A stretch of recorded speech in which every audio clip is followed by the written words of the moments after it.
Sometimes, if you listen really hard, you can almost hear it. Our first ever instant star is... You're it, girl. You're the real thing. That moment your life changes. It's about a girl who is just about to fly off and see the world. Forever. Jude Harrison!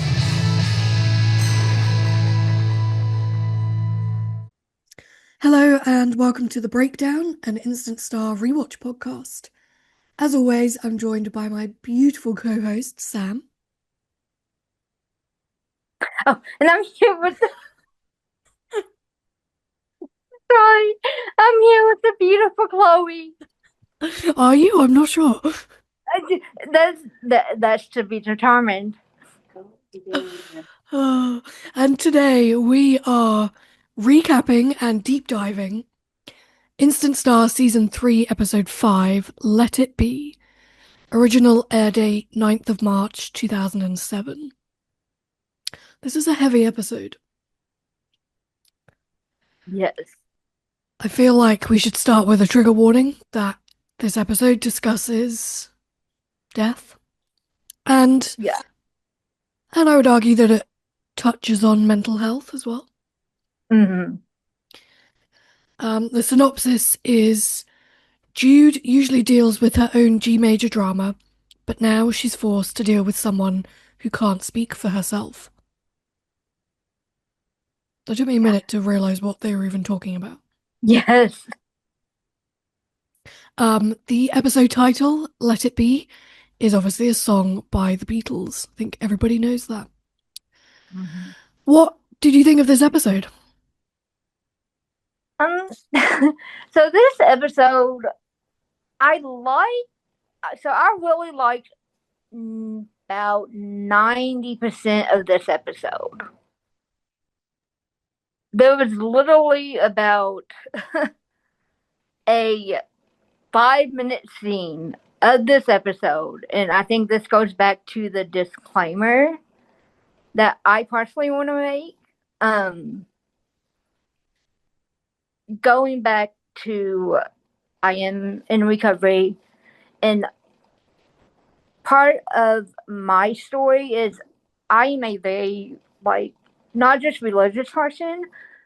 I'm a Christian. I have recently been growing my relationship with God. And so there's one scene in this episode that really, really got to me. It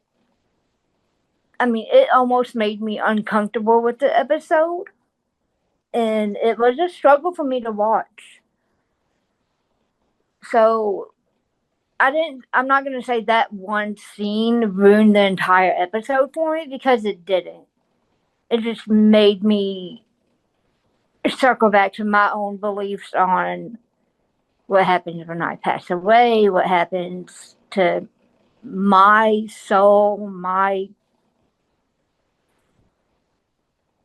what happens when I die, what happens to other people when they die, what happens to me, what happens if you're saved or unsaved, what happens. But we had talked about it, and we're going to kind of go into our own beliefs and how we feel. And yeah, I think this is a perfect example of bigger things and the fact that you can be best friends with someone and have different opinions about things. I think there's sometimes a perception that to be best friends with someone, you have to agree on everything. And yeah, I think we're going to talk about it because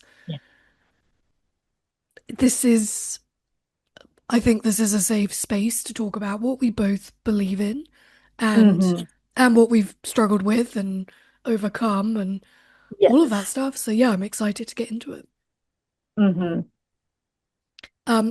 We always deep dive. I think we always deep dive one episode a season, and normally it's the birthday episode. But I think we can both agree that the birthday episode this year is not as good. No. And this one just felt like the one we wanted to go into in detail because obviously it's probably the biggest episode of the season. Yes. So yeah, this is our deep dive for season 3. Well, and I feel like we've actually done a couple like miniature deep dives, like with Helter Skelter and Yeah. just like leading up to this. So I feel like this was the perfect one. It was kind of it all led up to this. Yeah. And it, like we said last week, what happens in this episode informs the rest of the season and into season 4 in some ways. Yeah, I mean, I feel like what happens in this episode particular changes the whole like a lot of the characters for the rest of the series. Yeah, same. It's So crazy. yeah. Okay, let's get into it. Yes. And one little tidbit that I found interesting, and the original air date in Canada was July 25th, 2007. Yeah. That's actually my mom's and my little brother's birthday. So I Oh. thought that was so interesting. So, yes, I was like, oh, I love little pieces of information like that. yes. I'm sure my brother, if he ever hears this, which I doubt, Oh, he's just going to be like, thanks for telling everybody my birthday, weirdo. hey, it's part of being friends with us now. It is. He should know this. I mean, Yep. he's been a weird part of this dynamic for how many years now? Yep. Okay, so the recap. The first thing we hear Jude saying is 2 in the voiceover. Then a man in a wheelchair with a broken leg is led into the ER waiting room. Jude is pacing anxiously and full of worry. Jamie is sitting in a chair. You can tell he's been through hell. Jude asks how long Patsy has been in surgery. Jude's voiceover continues. Just 2 words. That's all I'm asking. 2 words. That's all I need. Patsy's fine, or she's okay. Jamie says at least 4 hours. Jude goes on to say that's a good thing. That means they are fixing her. As Jude and Jamie are talking, a doctor comes up to the desk and asks the nurse, hey, the scar in the OR, anyone here for her? The nurse points to Jude and Jamie, and Jamie says they can't fix her. Jude, sobbing, tells him to shut up. Then her voice finishes with emotion, with an emotionally shaky 2 words. Finally, uh, finally, a 2 words. Right before the sergeant says, "I'm sorry." And then they play the intro, which I the intro to me, and this may be really nitpicky, but the intro seemed because it's the same one as usual, but to me it just felt very out of place. Like I remember One Tree Hill when they would have big episodes, they would skip the intro and just have One Tree Hill appear on the screen. yeah, But higher budget probably, and yeah. mm-hmm. But that first scene, there's so little dialogue, but so much is said. Yes. It's crazy. So yeah, I mean the intro just felt bright and loud and just did not fit the tone of the episode and what was coming. I don't know if they could have edited it and like made it grayscale or black and white, toned the music down. But the typical red and black and boom, boom, boom was, I mean, it felt rude. Yeah. It didn't let you know what was coming. Yeah, and I mean, I now I'm telling myself, okay, knowing enough about like how TV budgets work and that compared to the budget that we have in the States compared to Canada, knowing that a 13 episode one season compared to a 22, their budget was not as big. They were not that well known TV show. So that's another reason they didn't have a great big budget compared to like One Tree Hill, like you said, or Gossip Girl, or even its sister show, Degrassi. I mean, I know all that now. I just wish that they could have done something with what they had. Yeah. It's funny, I never picked up on that before. It didn't feel out of place when I watched it back in the day, but Right. we're older and we think of these Yeah. things. I think it probably is very much something that comes with age. With age, we're a lot more like in tune with our emotions. Our emotions are like more sensitive, and that's where we're like, okay, the setting, the music, the lighting, it all has a tone.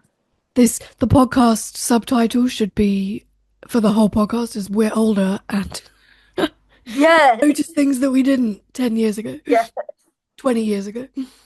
yes. So, like if so, how we interview Steven every season, we should for season 3, we should have like a time to nitpick. Oh, And yeah. this would totally be like one like the highlight of my section of we're nitpicking. Yes. Actually, the end of season 4, we should just do a whole episode where we nitpick from the beginning. Yes, he would be like, "Oh man," Yeah. He'd be like, I don't remember. he's like, "I don't remember." Too long This is ago. why I don't do rewatch podcast. Yeah. Okay, so now that I'm done nitpicking about the intro, uh, Jude is literally hiding in Student A. I'm assuming it's only been a handful of hours since her and Jamie left the hospital. She may have gone home to shower and change. I'm under the impression she hadn't. She's been hiding out in the time since she left the hospital. Definitely hasn't been to sleep in 24 hours. I think that's kind of evident when we do see her face. Uh, Tommy sees her, seems baffled that she's there. He asks her, "What is she doing here?" She confesses that she's hiding and reading. Tommy sits next to her in what I suppose is trying to be supportive manner and stumbles his way through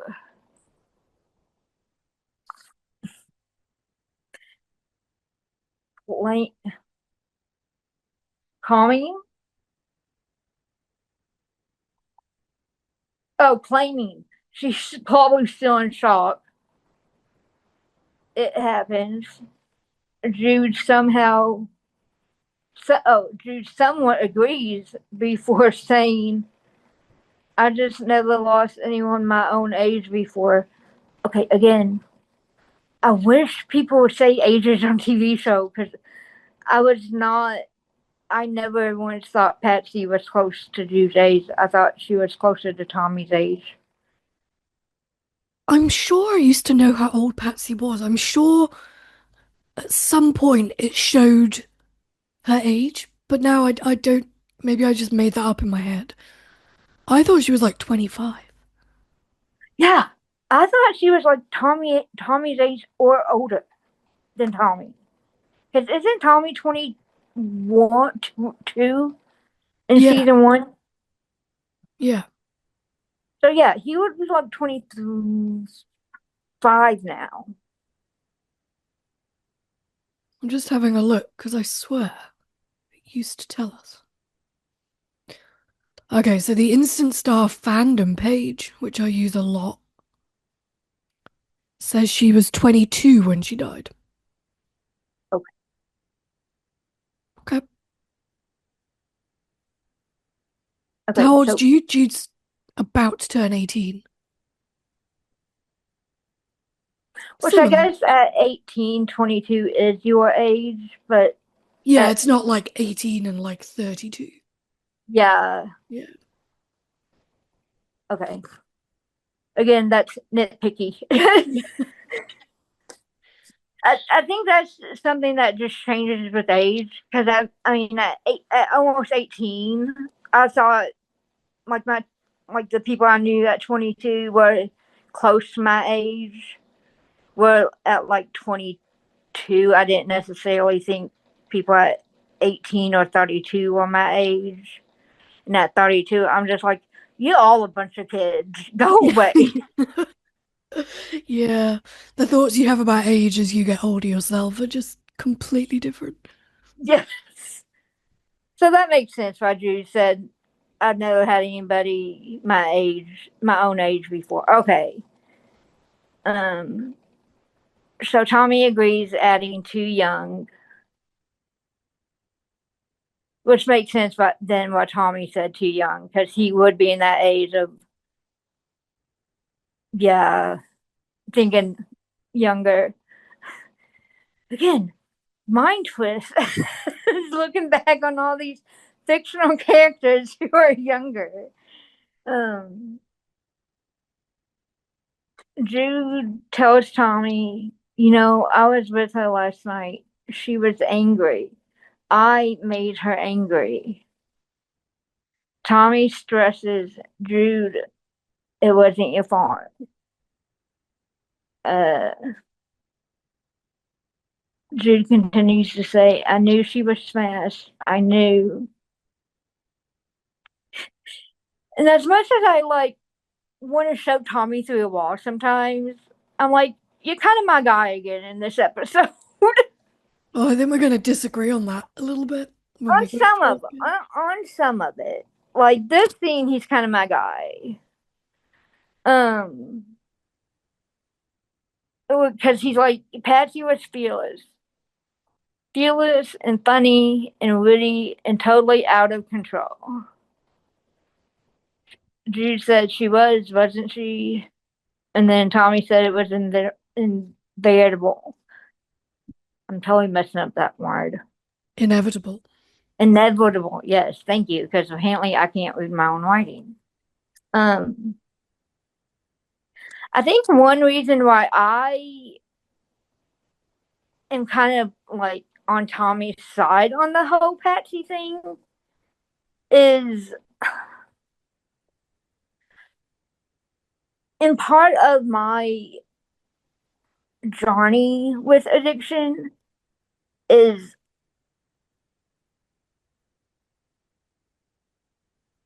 I've reached that point where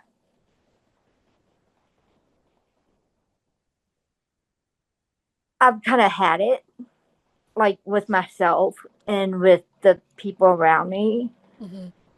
where because and yeah, I'm gonna make this personal for a minute. I've had I've flatlined 3 times, and I overdosed. Um, and thankfully, my mom was there to let the medical staff know because this all happened in the hospital to me. Um, and so I put my family through that hell, and I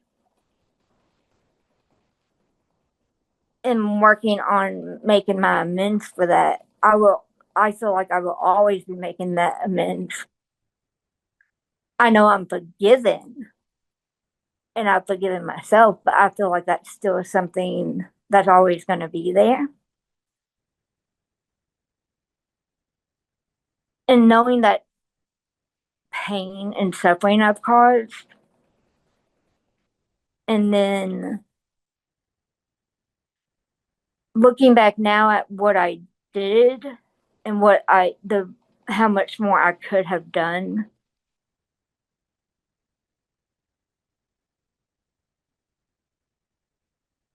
And knowing that I almost kept going and that it would have led to me dying, I can't stand the thought of I was almost that selfish to let myself die. And so seeing the people around me who aren't brave enough to stop, who are selfish enough to keep going to a point where it kills them, that's why I'm like, Tommy's kind of my guy, because he's the one who's seeing somebody that's absolutely destroyed.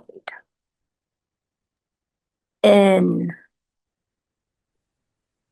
he had to literally do the hardest thing ever and leave that person, because if he didn't, it was going to kill him too. Mm-hmm. And so he's not scared to say what may seem like just the rudest, coldest, meanest possible things, but he gives no shits because he's went beyond that point. I think it's the wording he uses, like the word inevitable didn't sit well with me because I think when you're in addiction, from my perspective, if someone had told me that that outcome for me was inevitable, that would not have helped my recovery.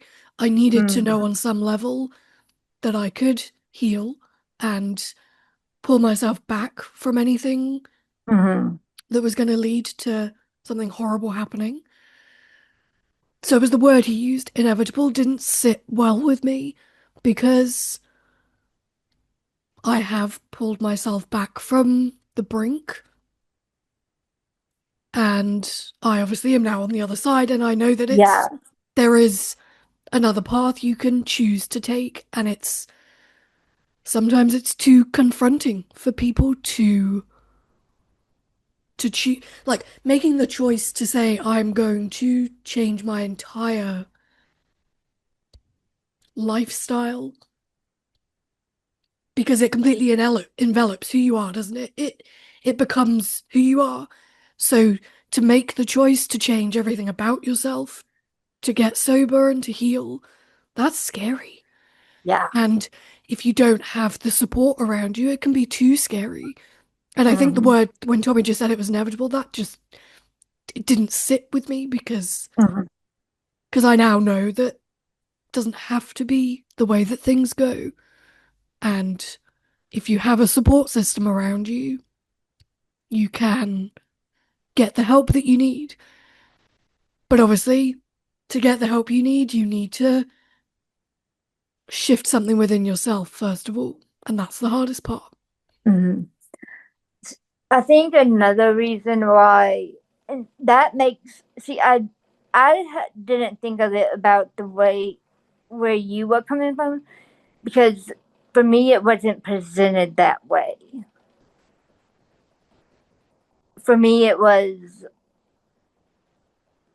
like how I had presented it. Like I had initially died and was like, you're given a second chance, get your shit together. Yeah.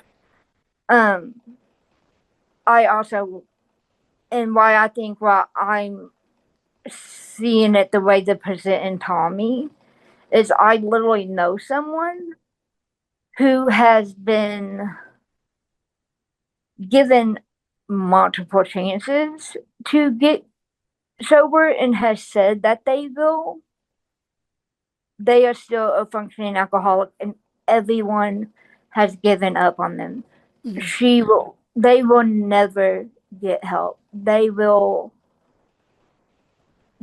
continuously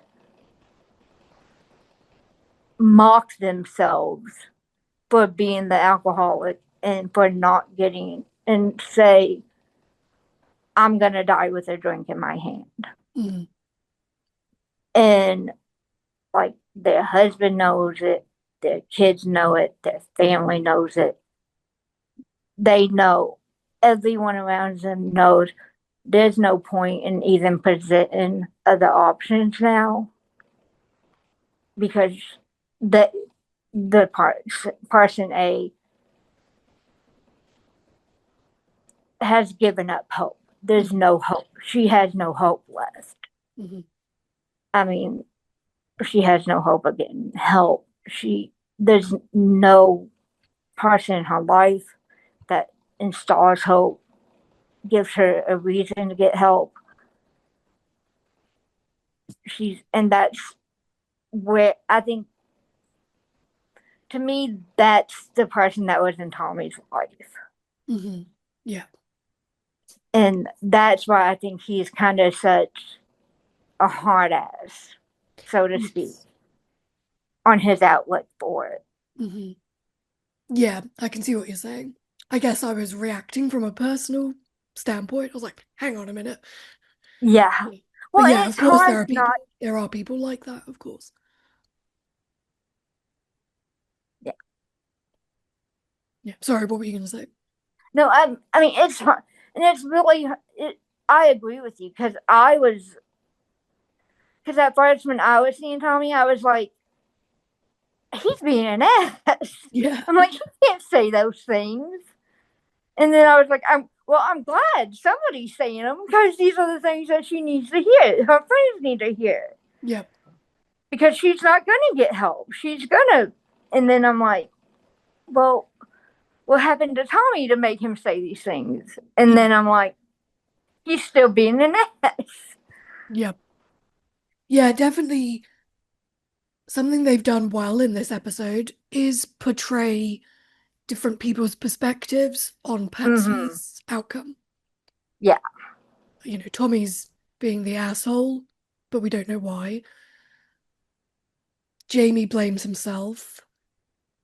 I'm not sure where Jude is coming from. I think she's just. Well, sorry, Jamie blames Jude. I'm not sure where Yeah. Jude is coming from.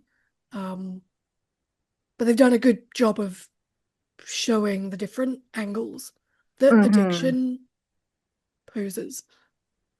Well, and what I really like, because one thing I learned is addiction doesn't just affect the person.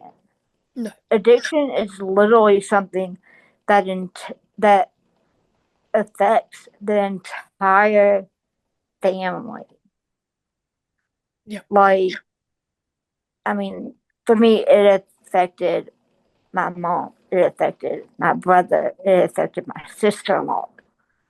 Thankfully, my niece wasn't around. But if she had been around, it would have affected her. Mm-hmm. One of my boundaries that was set upon me was if I didn't get my shit together, it was going to affect her in the sense of something I prayed for and longed for and had hope for and yearned for, all these things would not have happened, would have been cut out of my life if I didn't get my act together. Mm-hmm. And because I did, that boundary wasn't set in stone. And I had the relationship I want and I need. And it's such a beautiful relationship. And I thank God for it. But it's because God came into my life when I needed Him the most and healed me from the inside out. And by healing me, He's healed the relationships that were affected by my addiction. And, with the people who are most important to me. So. Yeah. Yeah, it's amazing. Mm-hmm. Makes me happy. Yes. Yes. Okay.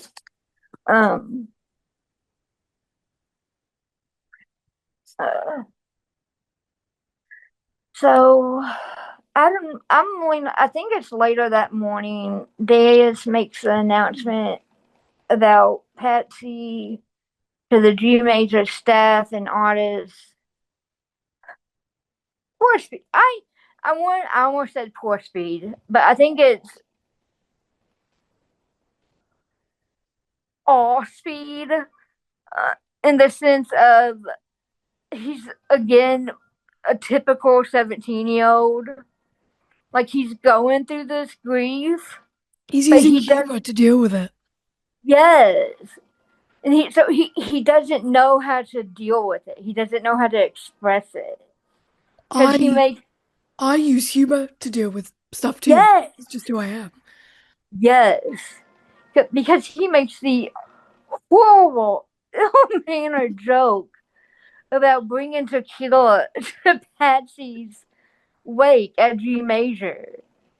Even, and God help me, but what we have planned in a couple of weeks, because I'm like, is it Wally or Kyle?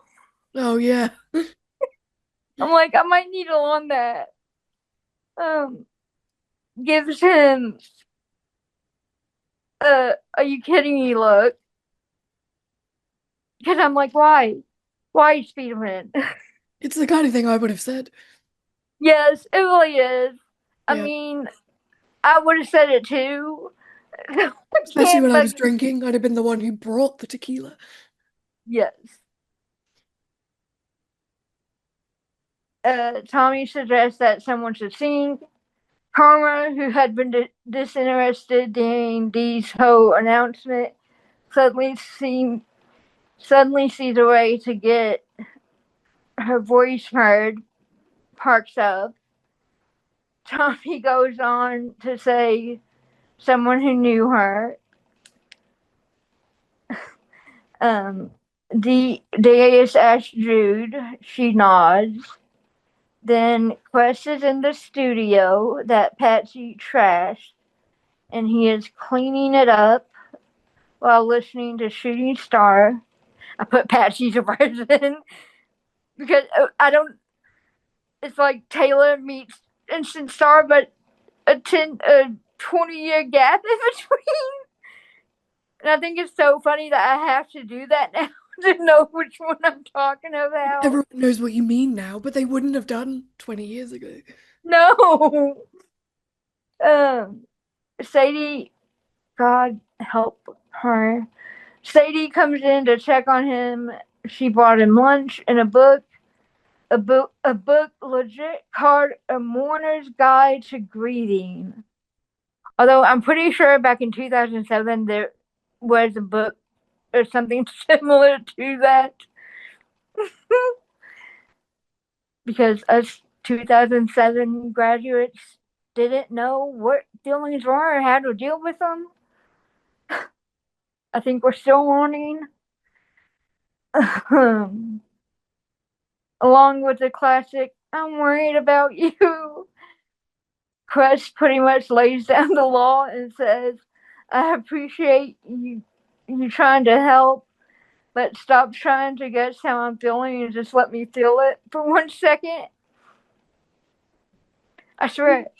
Yeah. I mean, the man's right for once. I'm like, good for you. You grew a pair. Sadie says she's just trying to help. I think she's trying to fix it. Quest tells her if she wants to help, just leave him alone. Again, Quest apparently likes to be on his own when he's sad. And throws the book away on his way out of the room. And then Jamie is in Darius's office and turns. Oh, apparently Darius offers him some water and turns it down. Darius starts to comfort Jamie. It quickly turns towards how Jamie wants people to hear Patsy's music, but she destroyed it. Darius, the snake, admits that they had the album. It was accidentally shipped out the day before. Apparently, I was in my tude during this part. And then that night at the train, SME and Jude are sharing stories of how they first met Patsy, and they agree that Patsy's memorial service should be more like that. Just a bunch of Patsy's friends and Iggy telling stories. They also find out from Iggy that Darius didn't invite any of Patsy's friends to the wake. In fact, Iggy was told specifically not to come. Oh, Darius, you love bouncing from I love you to you are drunk list. The next day, Jamie walks into G Major as they are getting Patsy's album release party because let's call an apple an apple. Yeah, we'll discuss that soon. And then her wake set up. Hey, Darius pushes how the album is going to let people know Patsy. Can we just say for a second that Darius kind of reminds me of P. Diddy, but maybe not as icky? I hope not as icky.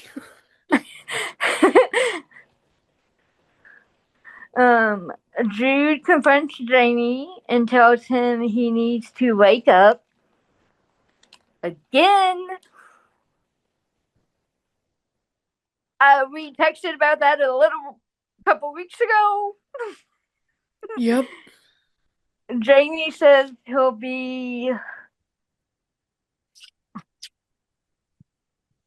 lucky if he ever sleeps again, isn't he? Yeah, lucky if he can ever sleep again. This is why I take way too many notes and shouldn't have a notebook.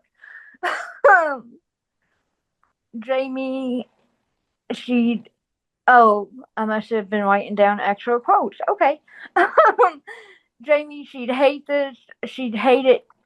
She hated it here. Well, right now, I kind of hate her. Jude goes running to Tommy. She tosses down Patsy's CD and says, "Have you seen what they've done to her?" Oh, Tommy. This is where Tommy goes back in my shit list. I'm like, you damn it, Tommy. You make a deal with the devil. G Major is mining the very song that killed her. Come on, Jude. The song didn't kill Patsy. She drove herself into a wall. Jude, well, we gotta fight for her, Tommy, because she's not here to fight for herself. Patsy gave up the fight when she got behind the wheel stone drunk. Well, you just made Darius look like Mother Teresa. I was like, he could have said it nicer. I literally agree with nothing that Tommy says this episode. Huh? I agree with nothing Tommy has said this episode. See, I agree with it, but not with how he said it. I actually agree with it, but not at all with how he said it. I'm just like, not so brutally cold. Yeah, because he's talking to a 17-year-old who's already said, I've never lost someone my own age. Yeah. It's his first grieving experience like this, and he's not really being very sympathetic. No. Carmen and Sadie greet Patsy in their own way together. Karma tells Sadie she's a fixer and it's best to give Quest his space. I don't even remember what that was. Possibly forgot they were in the episode. Big scene. Drew goes up to Jamie and gives him crap about his suit and says that she's okay. I must have been getting really tired at this point or annoyed. I can usually tell my notes when I'm like, okay. and that she needs his help getting into Dee's office. She says she's breaking Patsy out. Jamie, are you insane? Now is not the time to be playing Mission Impossible. Jude, they're exploiting her, Jamie. Which they would do with or without me, so I'd rather be there protecting her. Jude says, oh, come on. The suits that Darius has invited to Patsy's memorial. They don't know Patsy Sewer from Patsy Cline. They'll be checking the blackberries. Totally had to laugh at that. Because I remember your first trip for CNA and you had a blackberry. I loved my BlackBerry. I was like, I don't get the obsession with blackberries, but I totally like had a flashback of that summer. I was obsessed with my BlackBerry. Sorry. So they'll be checking the blackberries the whole time, and you know it. I'm sorry. Hey, look, I know how you feel. You don't know how I feel. You don't know anything. Jude says, actually, yeah, I do. We were there. We let it happen. I wanted to shove Jamie into the street for this. But see, I get wrong. This is me getting wrong at the wrong person. Instead of me getting pissed off at Tommy, I got pissed off at Jamie.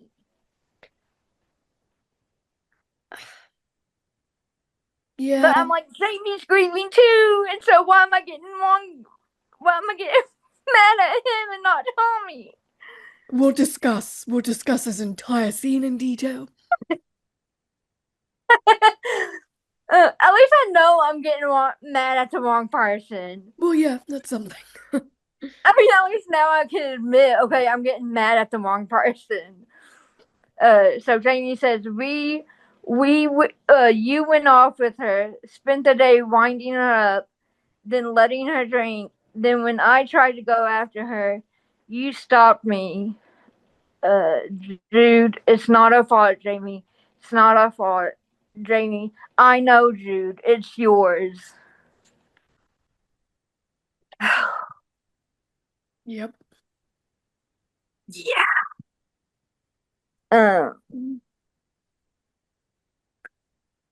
Jude, Esme, and Iggy are back at the chain talking about how to get Patsy's ashes.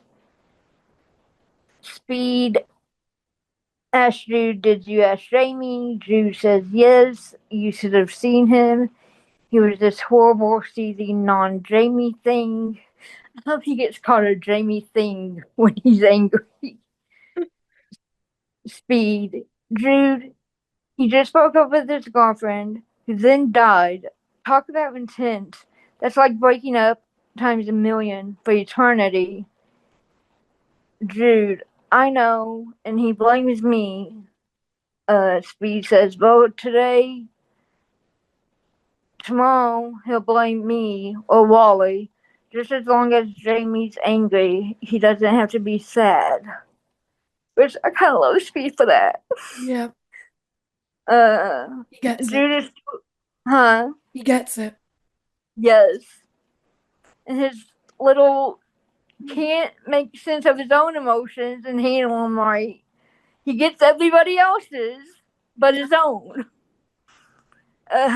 Judas still said Jamie won't open up to her. Kyle points out Jamie isn't going to help her. Speed says he went another way and drops a key card.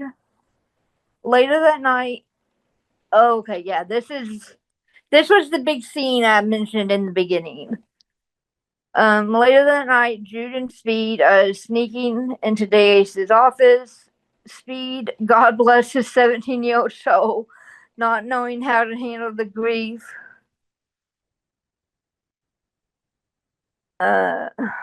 So the grief makes another ill-advised and unnecessary joke at Patsy's expense.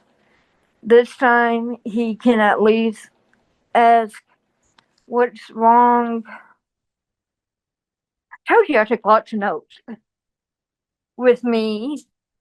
They quickly find the urn holding Patsy's ashes.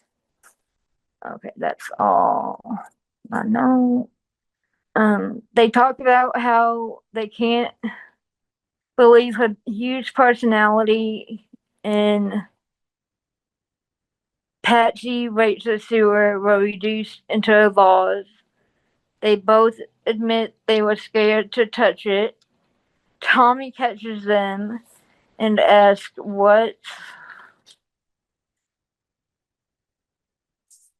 they are doing. Jude says they are taking her to one last party. Tommy picking up the vase and kind of like looking at it for a second and then handing it to him says, "Show her a good time." The next day, SME and Jude are getting ready for the wake when Jude finds darkness around the sun. Quest and Sadie make up. Quest takes her to the beach for the wake. At the beach, everyone who mattered in some way to Patsy is there. Jude plays Darkness Around the Sun. We see some of the G Major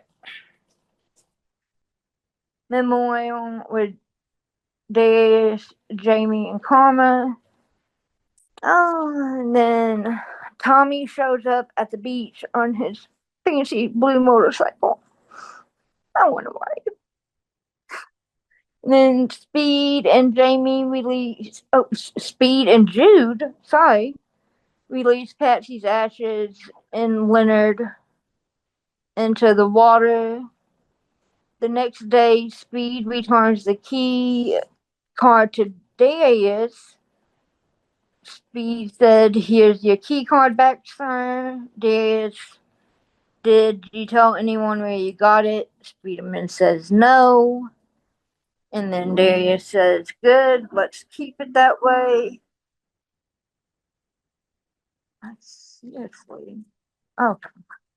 And then the last scene is Jude sees Jamie walking home and asks him to come sit with her. And she says, "Talk to me, yell at me, whatever. I can take it, I can." And Jamie says, "I can't, Jude, I just can't." What an episode. Yes. I mean, where to even begin? Yes. It feels like Patsy's in the episode, even though obviously she isn't. Yeah. Just, I don't know, it feels like it's her final episode as the character. They've done such a good job of making it, of really saying goodbye to her this episode. Mm-hmm. Like, obviously, the episode before was really her last one, but it just feels like she's still here at the beach, Mm-hmm. even at the album release party in a way. Oh, okay, let's go from the top. I mean, the opening scene where they're in the hospital, so sad, like so well acted. They don't even really say anything to each other, but you can just tell that it's Mm-hmm. so powerful. And then we go to G major and Tommy finds Jude. Now, fun trivia fact, what the place in G major where Jude sat, it's on that kind of like window bench area. It looked exactly the same as where they sit in season 1, episode 8 after they kiss. Mm-hmm. Did you think that? Mm-hmm. Was that intentional or was it, I don't know, like I picked up on I it think it was instantly. intentional. I was like, we have not seen this particular area of G major for 2 seasons. Yeah. Yeah, I caught it immediately. Anyway, Tommy tries to console her, and he seems very upset at this point. And obviously, as the viewer, we don't know why he's so like obviously he knew Patsy, but he seems more upset than you would assume he would be. And we know why, but if you're watching it for the first time, you don't know why he is yet. And we've talked about his viewpoint, and maybe some people agree with it, some people don't. I feel like he should have perhaps been a bit more empathetic towards Jude, at least. She's dealing with her first young death. She's 17, like. Also, where is her dad this episode? Where are her parental figures? I seriously, like, I don't know. I mean, when exactly is it season 4 that her dad takes off for his mystery trip? Yeah. So he's not even gone, like, on his mystery trip yet. He hasn't even gone, but we barely see him. We saw him last episode because he said Patsy needs to be careful, blah, blah, blah, which is true. But he's still around. He's just not interested in helping his daughter. I literally don't get. That is one thing that has always bugged me about TV shows. I'm like, where are the parents? Even One Tree Hill, I was like, where are the parents? Seriously. Yes.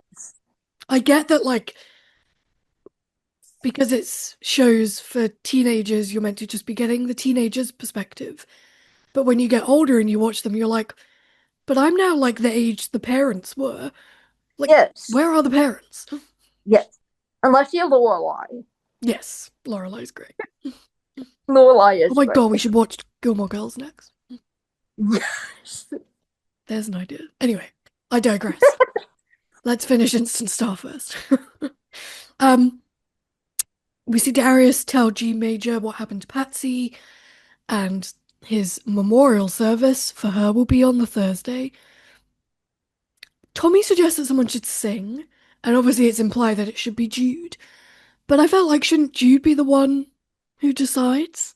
Like, I feel like she's almost put on the spot with it. Like, oh, okay, I should be the one who sings. I thought, maybe someone should actually ask her in private before she agrees to it. And then we have the B plot I don't care for with Quest and Sadie. Like, I feel like they had to put them in the episode, but I really don't care. Like, I'm just, as much as I love Sadie, I really wish that they would have given her some of her season 4 storylines. yeah, I love Sadie, but I remember someone even said Laura, the actress, would get bored by playing Sadie because Yes. she's just kind of there. Yes. When Liam was there, she got a little bit more responsibility. She was going to the dinners. It felt like her character was going somewhere. And then in season 4, same thing. But otherwise, she's just kind of around, and there's so much potential that they could have used her for. Yes. Instead, she's just moping after Quest, who's like a golden retriever. Yes. Then Darius chats to Jamie, and he says, you can take time off if you need to. And Jamie's feeling really guilty and upset that he pushed Patsy to try and record one more time. And then Darius lets it slip that it doesn't matter. Her album's already been shipped, the masters have gone, the album's finished. And Jamie's confused because he thought he had to get this one last song out of her, or the album wasn't going to be done. And it shows the shady side of Darius. Yeah. And Darius says, we're going to release that album still. Like, nothing's lost, all your hard work hasn't gone in vain. Jamie isn't convinced, is it a memorial or is it a release party for her album?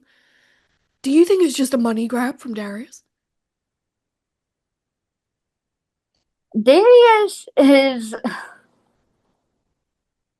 Okay, take away the ick. Darius is very much like what Jay-Z Sean Combs, and all those big moguls are. Business savvy. He's a, huh? Business savvy. Yes, he's a businessman. He knows how to work the system. He knows how to work his artists. He knows how to work his team. He knew exactly what he was doing. He knew they did not need one more song. He knew the record was the masters and everything for the record was going out when it did. He knew what to say to Jamie to try to get one more song as a bonus song or a deluxe album or whatever. He's using Patsy's death as a way to pull at the fans' heartstrings to sell more records. I know that sounds cold and heartless, but that's what he's doing. Yeah, no, I agree. And Jamie knows that on some level. Yeah. He knows it. But he's 17 himself and he doesn't know how to process that. That, and honestly, I think Jamie is too mad at Jude to fight against it. Because Jude's an easy target. Yeah. Like, how can you fight against the head of the label that you work for as a 17-year-old? Yep. But then we go to the chain, and Jude's there with SME and Iggy, who is Patsy's ex and friend. And they're just sharing stories about Patsy, and I love this scene. It's cool to reminisce about Jude's first experience with Patsy and then hear other stories that obviously we didn't know before this. And back at G Major, Darius is preparing for the memorial, in quotes. And we see Jude try and talk sense into Jamie, but he can't. He's mad at Jude. He can't listen and won't listen to what she's trying to say. And Jude's trying to say to him, look, if you go to this record release party, you're part of the problem. But, I mean, who's in the right? Like, I get where Jude's coming from, but Jamie also feels like he's doing right by Patsy in some way. Mm-hmm. Like, I think in that situation, they're both right. yeah, I they're don't both think trying to do the right thing. I don't think it's one's right and one's wrong. I think Jude is right for honoring her friend. I think Jamie is right for trying to protect Patsy. Yeah. It's again showing the two different ways that they're trying to process this grief. And then Jude goes to Tommy for help, but he doesn't believe that G Major played any part in Patsy's death, which I seriously disagree with. I get that, she signed a contract and she had an album to deliver, but they, to an extent, they worked her into the ground, for want of a better expression. They played a part in her downfall.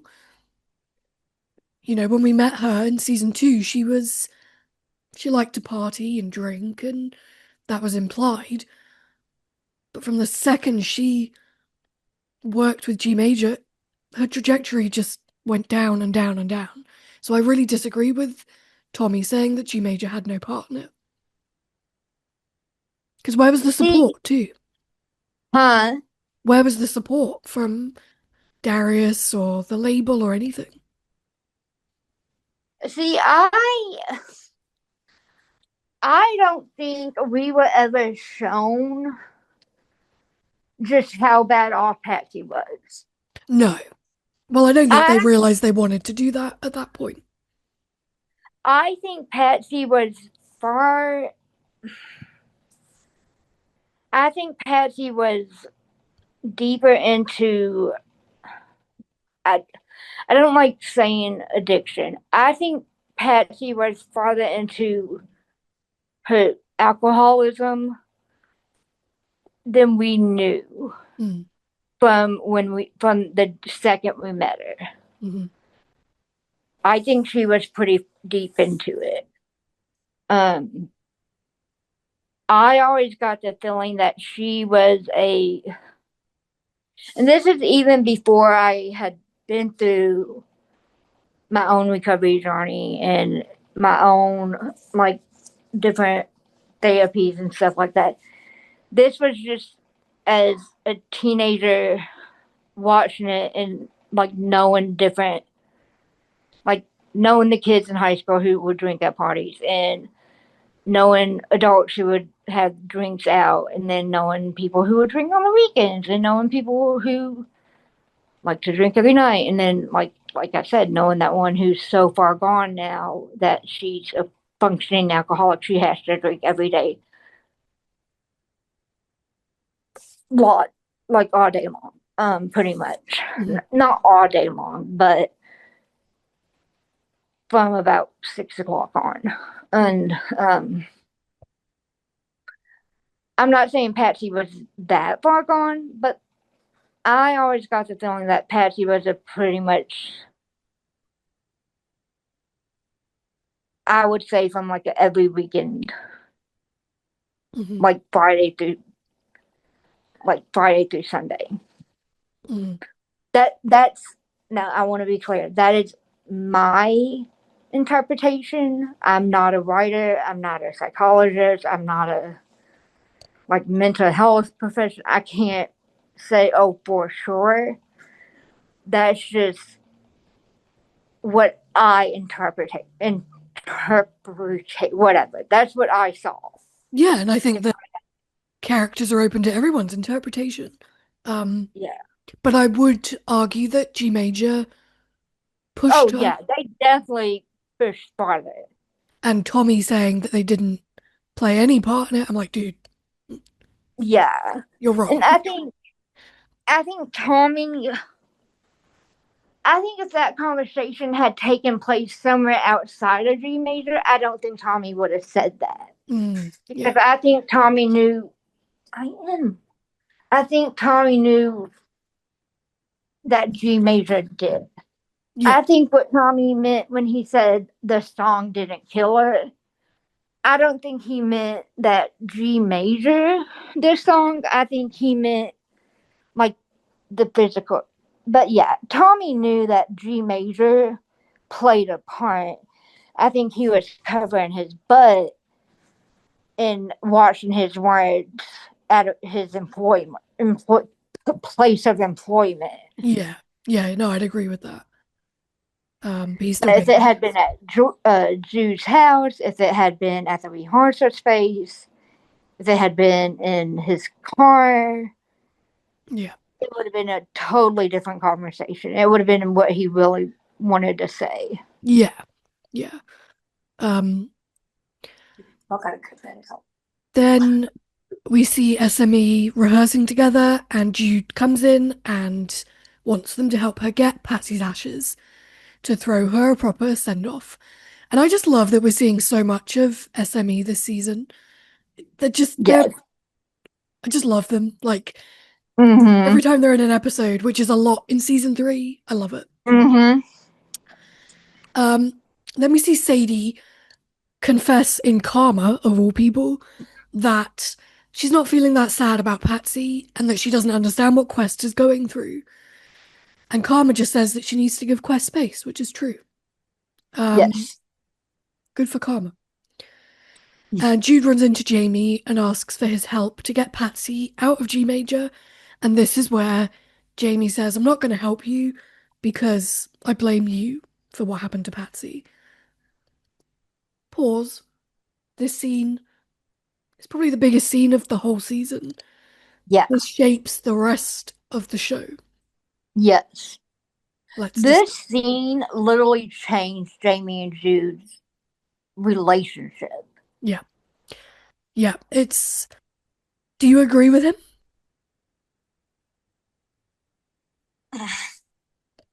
Because this is huge. Like,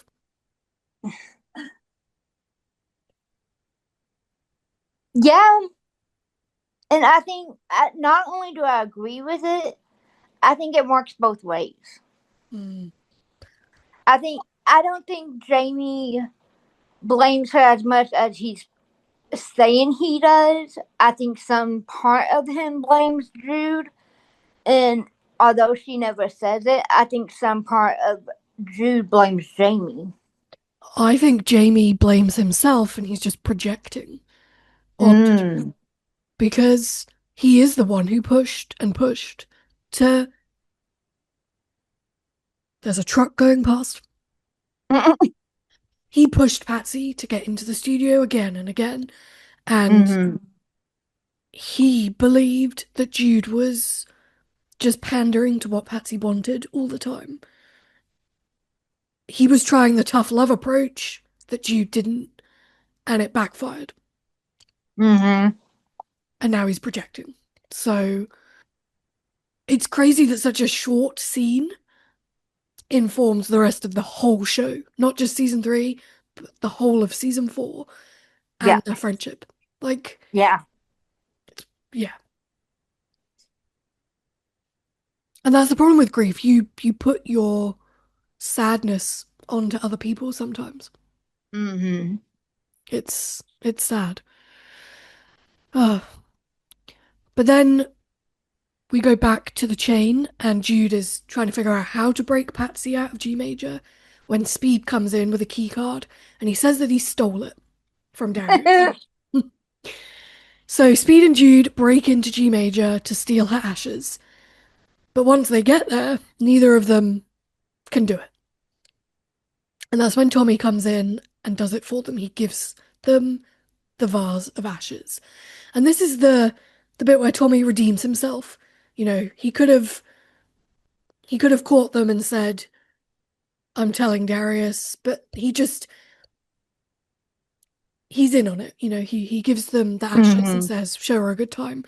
And I'm like, okay, Tommy, you've redeemed yourself a bit.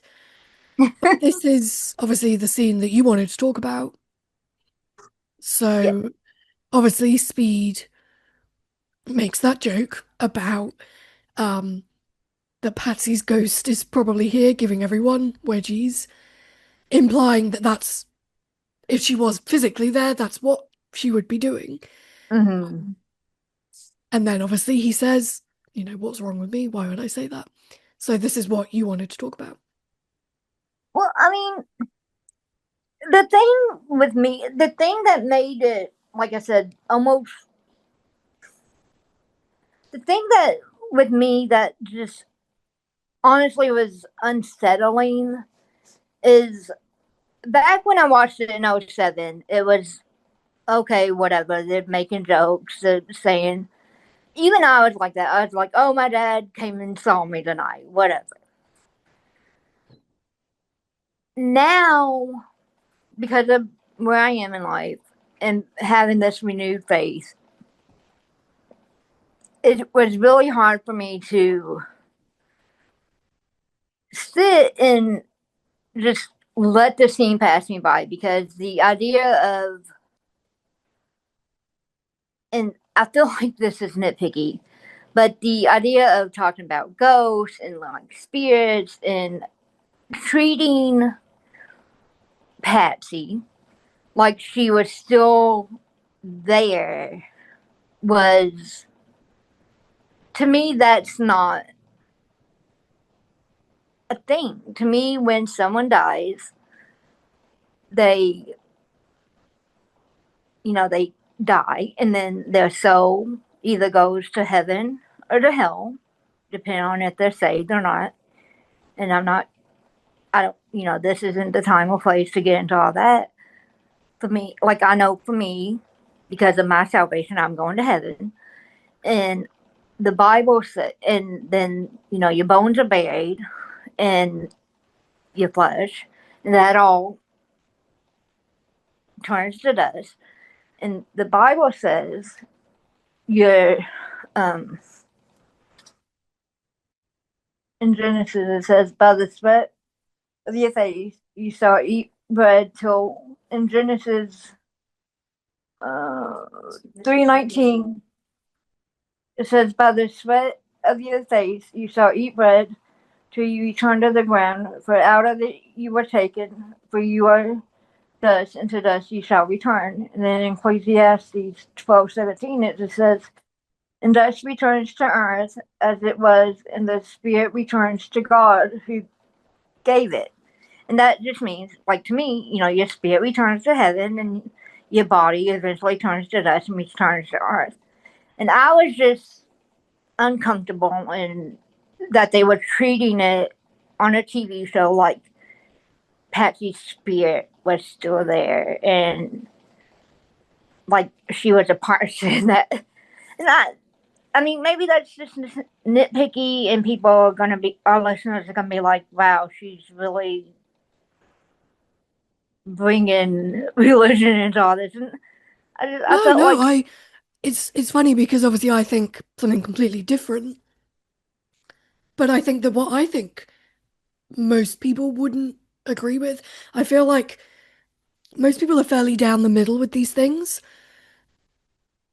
So you believe what you believe, and have I have my own relationship with God, which is I think that I struggle to believe that that people don't have a relationship with God because I can't imagine not. But I think that my relationship to God is different to your relationship to God. And I think that mm-hmm, it's very personal. But I have, and I do pay to see mediums, and I do believe that when people die, they can come back and visit you. But I think that most people don't believe that at all. People might be listening to this thinking, "Oh, Chloe, she's crazy to believe that." So when Speed made that comment, I laughed because I thought, "Oh yeah, that's exactly what I would say about someone." Because mm, I do think that people are somehow still around when they're gone. Um, and I think these episodes are good because they open up a dialogue about two completely different mm, things on death and what happens when you die. And yeah, people have very strong opinions about that conversation. Um, and I'm interested. Yeah, like I don't know, like you probably couldn't even mention it to Stephen because he probably wouldn't even want to get into the topic of yeah, what I believe or what you believe or anything. Um, but yeah, it's interesting to see the two different perspectives. yeah.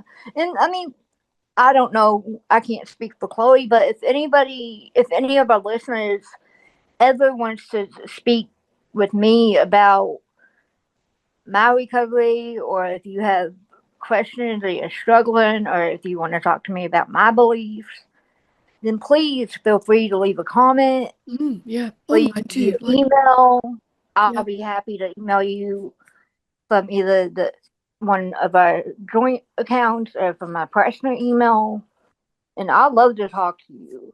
I know we're gonna list some um all the resources. Yeah, yeah, resources, which I gathered a couple that are available in the States.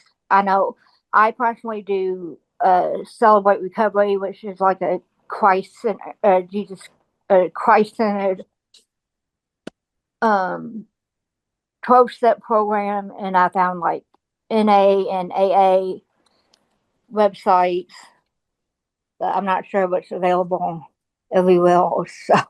So, yeah, I can list some UK ones and some Australian ones as well. okay. But yeah, I think that it's interesting to see different viewpoints on stuff like that because everybody has their own, religion and beliefs Yeah. and experiences with God. And yeah, it's Mm-hmm. there's so much to, I mean, we could talk about this for days, probably. Like, there's Yes. so much to it. Um, but when I saw that scene, I was like, bless Speed. He's once again using humor to deflect from grief. And I can Mm-hmm. fully empathize with that because Mm-hmm. I'm that person. Yeah. But then we have one of my favorite scenes from the episode where they're all back at the rehearsal space and they're sorting through Patsy's stuff. And Jude, I think it's just before the memorial, and Jude comes with coffee and she finds these like beer placemats where Patsy's written the lyrics to Darkness Around the Sun on them. And Mm-hmm. such a short scene, but it was really, really nice. I loved it. Mm-hmm. And then we go back to Sadie and Quest, which is just the B plot that I still don't care for. But Quest apologizes and they go to the beach memorial together. Wouldn't like everyone at G Major who went to the beach memorial get in trouble for not going to the record release one? You would think so. Like Quest was there, Sadie was there, even Tommy turned up. Like, Yeah. And you would think, because all the people at the beach one worked on Patsy's album. yes, so funny. Like no one gets into trouble at all. No. But then we have Jude playing Darkness Around the Sun. Oh, so like Oh. I get emotional just thinking about the performance. Mm-hmm. And then her and Speed scatter Patsy's ashes into the sea. I love that Speed is so present this episode. Yes. You know, we agreed in season 2 that they shouldn't have dated, but they're Mm-hmm. so good as friends and bandmates. Yes. And this is evident this episode. Mm-hmm. And then if Tommy shows up, he shows up on his motorbike. I wonder why. Maybe they didn't want to get into the Jude and Tommy of it, but like, why wasn't Tommy more present at the beach memorial? You know, sorry. I think it actually had nothing to do with the Jude and Tommy of it.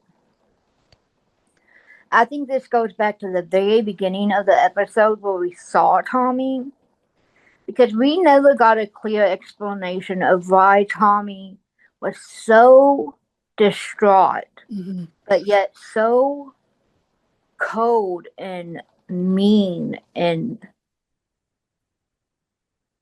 heartless almost in his comments to Jude. I know. It's so I think, unclear. yeah, I think there was someone in Tommy's life that was his Patsy Yes. back in his hometown, because we know about his mom. We meet his mom in season 4, and we meet those 2 guys. But that town is so small that he's got to have somebody that fits all these people that Jude has in her life of his own. Mm-hmm. Yeah. So he has to have his own Patsy. Or is it Angie who he's thinking of? Or We is don't know. it, yeah, because we are coming up on the Angie stuff. Yeah. Like very soon. Like we have her birthday. Yeah. And then we come up on the Angie stuff. Yeah. Can't wait for that. Because yeah, we'll discuss it when we get to that. But yeah, when you watch this for the first time, you don't understand why he's so upset or why he's being distant. But I do love that because of that, Speed takes center stage and you get to see that friendship with him and Jude again, which I love. And we learned in season 2 that Speed and Patsy were pretty good friends. Yeah. Yeah, 100%. It's, yeah, Jude's friendship with guys on the show who want to date her, like Jamie and Speed. She's so good as friends with these people. Mm-hmm. Because obviously she's meant to be with Tommy. But this is not the episode to talk about that. Yes. Speaking of Jamie, he is at the G Major Memorial, realizing, like Jude said, that no one is there for Patsy. They are checking their Blackberries. You know, they're industry people in their suits. They're checking their phones. They don't want to be there to celebrate who Patsy was. And I think Jamie is realizing that. But, you know, he has to go through his own grief in his own time. Mm-hmm. And then we learn at the end that obviously Speed didn't steal Darius's key card. Darius gave it to him. And I love that. Yes. Do you agree with Jamie for going to the G Major Memorial? I do, in a way. I can see it. Mm-hmm. 18-year-old me was so pissed off at Jamie. Almost 38-year-old me can totally understand why he did. Yeah. Yeah. Yeah, he had a hand in the album. He was the one who wanted her to record an album. I feel like in a way, the album release / memorial was his way of fully saying goodbye to not just her, but like that whole process with her. Mm-hmm. Really sad. It could be his way of saying goodbye. Goodbye to the process that killed him. Yeah, that's deep. Yeah. But then the episode ends and we hear the beginning of Where Does It Hurt that Jude's playing. We hear her starting to write that song. And Jamie comes back from the memorial and Jude wants to talk to him, but he can't. And this carries on. That's the second time we hear Where Does It Hurt. Oh, sorry. Yeah, of course. Yeah. Yeah. Yeah, I feel like Where Does It Hurt becomes the theme song of season 3. Because she starts it at the beginning of season 3. We hear her writing it again after Patsy dies. And obviously by the end of season 3, we have the full song. But because you remember the first time she played it, right? Yeah, when she tells Tommy she wants to co-produce. Yeah. Yeah. So I think it starts as like a Tommy song into a Losing Patsy song, and it just builds and builds. I think that's why I never classified Where Does It Hurt as a Tommy or Jamie song. No, I classified it as the season 3 song. Yeah, it's a Jude song. Yeah. Kind of like White Lines. White Lines is such a Jommy song, but I would argue that by the time you hear it in season 2, it's become a season 2 song. Yeah. Yeah, I love Where Does It Hurt? I can't wait. I do too. But obviously, the episode ends where Jamie says, I can't talk to you. And this carries through to season 4. Yeah. Which, okay. I have never felt for Jamie more than I have in that moment because I have been Jamie at that point. Yeah. Grief, like you respond to grief in different ways. And like literally,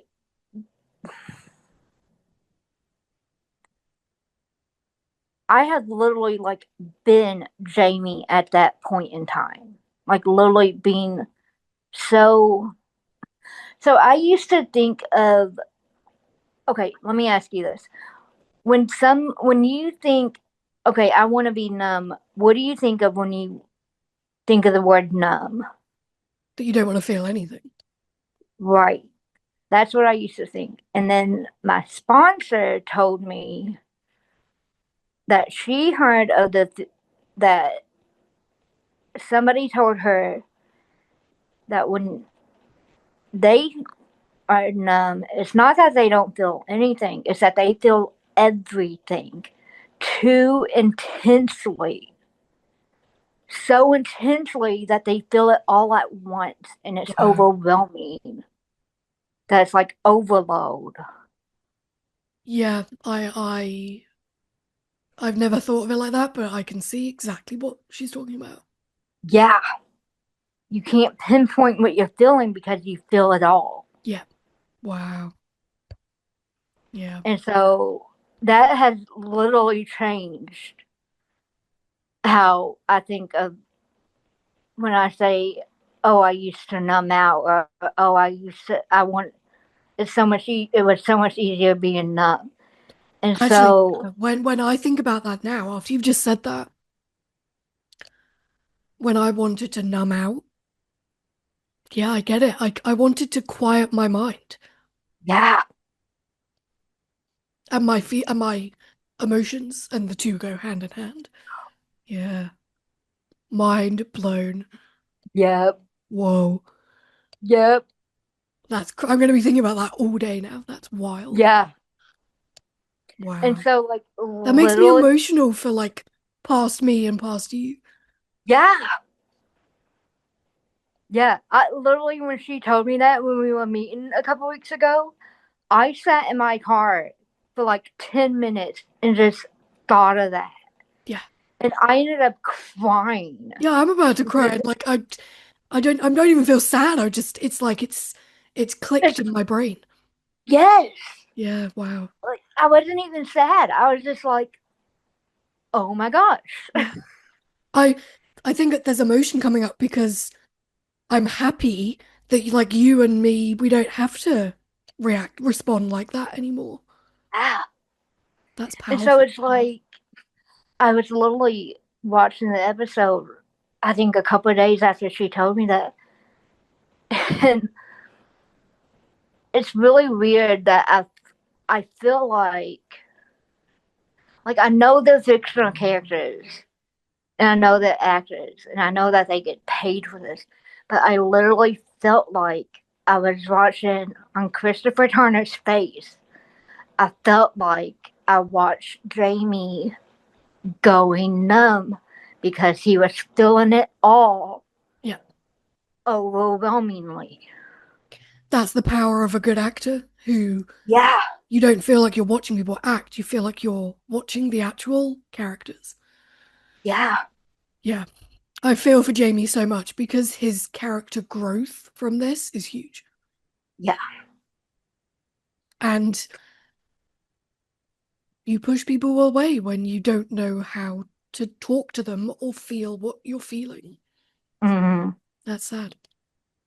It's like I can't pinpoint what event on the show makes Jude grow up, or what event makes Speed or Tommy or Sadie, but what event makes Jamie grow up? Patsy's death. Yeah. 100%. Yeah. It's this honestly is the biggest episode of the season, I would say. Yeah, Because everything before it led up to this, everything that comes after it is because of this.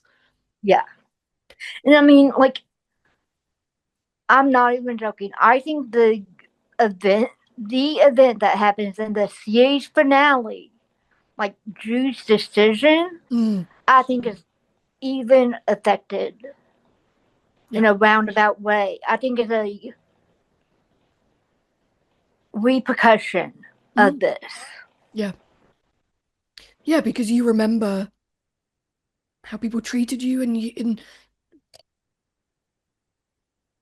it's not always easy to say, well, that person was treating me like that because they were hurting. Well, And I think that, and I think she was remembering everything that happened and yeah, everything that maybe Patsy didn't get to do that she's been given the opportunities to do. yeah, 100%. And she's thinking, well, she didn't get to do this. I'm going to do it for both of us. Yeah, yeah. It's it's so powerful. What did you have for your episode theme? I mean, the obvious one is grief, but I had grief/guilt because I think there's a lot of guilt as well. Yeah, I had unexpected grief and stages of grief. Yeah, yeah, grief is powerful Yeah, and transformative. 100%. yes. I mean, I think I know what our song review for Darkness Around the Sun is, but how many instant stars did you give this song? 10. I mean, Same. I literally, anytime the song comes on, I'm just like all the way up, full blast, Yeah. bawling my eyes out, even if I'm driving. Yeah, I mean, I chose a different favorite line last time, but my favorite line when I watched this performance is when you've lost the will to run, you can feel it start to shine. And it's interesting that you said when you watched Jamie at the end, you didn't feel like you were watching Christopher Turner act. You thought you were watching Jamie. When Jude scatters Patsy's ashes and then cries and speed hugs her, I didn't feel like I was watching Alex act it. I felt like it was Jude that we were watching. Yeah. Yeah. Yeah. Such good acting. Did you have any what the fuck moments? I think I had two. One was Sadie's book request. I'm just like, why? And then Speed, two is Speed's truly great advice for others, but not knowing how to handle his own grief. I'm like, I know I love him. the boy is 17, but come on. I love him. Yeah. I only had one. Patsy's album, like at one point you see the back of the CD. It had 7 tracks. It was an EP, it wasn't an album. It It was not an album. was an EP. It was an EP. Like all that pressure and work and for 7 tracks. Seriously. Come on, Darius. Oh, okay. What were your favorite quotes? So many. Yeah, I mean, you go first because I don't Okay. think you're gonna like most of mine. I had 4, but I could have chosen about 10. At the very beginning, Jamie says they can't fix her when they're in the waiting room. Self-explanatory. Tommy, Patsy was fearless and witty and funny and out of control. Mm-hmm. I liked Speed's about the supernatural wedgies because it was just such a 17-year-old thing to say. Like, I think it was the wedgie part. Like, he didn't just say like, "I bet her ghost is wandering around." He was like, "No, she's giving people wedgies." And Jude, when she sees the ashes, she says, "I can't believe Patsy's huge personality fits." They're mine. So I had the first two, the same two as yours about they can't fix her, and the Patsy was fearless, and I don't have them all written down. I circled them, and now I'm like I have to go through about 20 pages of notes. So let's not do that. The two I did have written down are the song didn't kill Patsy, and Patsy gave up that fight. Oh, yeah, I don't agree with those. Yeah, which I'm like are kind of contradicting the first two. No, you're just showing the different perspectives. Yeah. Yeah. Whereas I'm just tunnel vision, not looking at the other perspective. So, Well, to be fair, Patsy's also your favorite character, and I've always been yeah. She walking just, that fine line. she will be missed. As Yes. in, okay, the amount of trucks that keep going past is insane. Like what Zoe brought to the role of Patsy, I will miss a lot. Because Yes. I feel like whenever Patsy was in a scene, she somehow stole it with Yes. one line or whatever. So I will miss that a lot. However, I don't feel like the show got worse because there was no Patsy. Right. Not at all. Like sometimes when in other shows, when characters get killed off, you feel the hole that was them. Yeah. I don't feel that way with Instant Star. They did a good job to not feel like she was missing. Mm-hmm. And I don't know where Patsy could have gone either. I'm not sure. Yeah. I feel like Like, there's that saying that you have a friend for a reason, a season, or a lifetime. Yeah. I feel like Patsy was a reason and a season. Yes. Yeah. Like, she wasn't like Jude. She wouldn't have kept making albums at G Major. She wouldn't have Right. gone on a world tour, you know? Like, Mm-hmm. as much as it's sad that she had to get killed off, I get it. Yeah. Like, she wasn't just going to wander off into the sunset or anything, you know? Yeah. I mean, she Uh, couldn't have been like a Mason. She couldn't have disappeared into the black hole. True, yes. But Yes. she couldn't have been. She was too like firecracker for the black hole. She would have blown it up. Yeah, 100%. But she wasn't Jude, who could have gone on a war tour. No, she couldn't have just married Jamie and been happy with it, you know? Like, Right. yeah. But So Patsy, yeah. you will be missed. Yes. How many instant stars did you rate the episode? I gave it a 9. Same. I think people know by now that we don't give 10 very easily. Yeah. Yeah, I gave it a 9. It's up there, Yeah. but I also know what's coming for the rest of season 3. There are some Exactly. favorites. Yeah. I mean, and like I said, I mean, to get a 10 from us is gonna be, I mean, I really don't, thinking ahead, I don't think we have a 10. I think 108 was a 10, the kiss, the 16th I birthday. think it was. Well, at the end of season 4, when we're done, I'm going to have to go back and listen. Oh my God, that's a lot of listening to all our episodes and Yes. see how many we gave 10, because that'll be really interesting. That would be really interesting. Did we give any in season 2 a 10? I literally don't remember. Maybe the finale? Oh, maybe. Or Not the finale, maybe White Lines. White Lines, maybe. Maybe, yeah. But otherwise, I think there are 2 10s. Yeah. So in season 3, we haven't yet had a 10. Now, I don't know if we will. Oh. Yeah. Oh yeah. Yeah, there's a couple coming up. Yeah, there's a couple. Yeah. Yeah, Season 3 might be my favorite season. I'm not gonna lie. I used to think that, but so far I'm finding it a bit bitty. I think I'm 4 gonna becomes lie, my I think season. in the last, once we get past her birthday, I'm thinking that is my favorite. Yeah, I think 4 is more well-rounded. Yeah. Yeah. 4 is the best well-rounded. Yeah. I feel like season 2 had the best music, but was all Season over the 2 place. Yes. Season 1 was a good, like, feet in the water Intro. testing. Yep. Season 2, best music. Season 3, once we get past her birthday. Yep. Favorite. Season 4, best well-rounded. But that's because we have so much Jommy in season 4.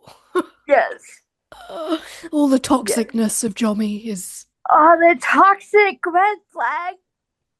Oh, it's gonna be delicious. I can't wait. But that was our recap of and deep dive of episode 5, season 3. I literally don't remember what 306 is about. Let's have a look.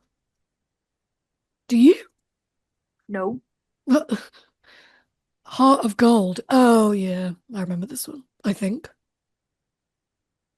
Season 3, episode What? 6, Heart of Gold. Do I? I feel like this one... yes. Yeah. This is quite a Sadie-heavy episode, but I think it'll feel a bit lackluster compared to, obviously, the one we've just recapped.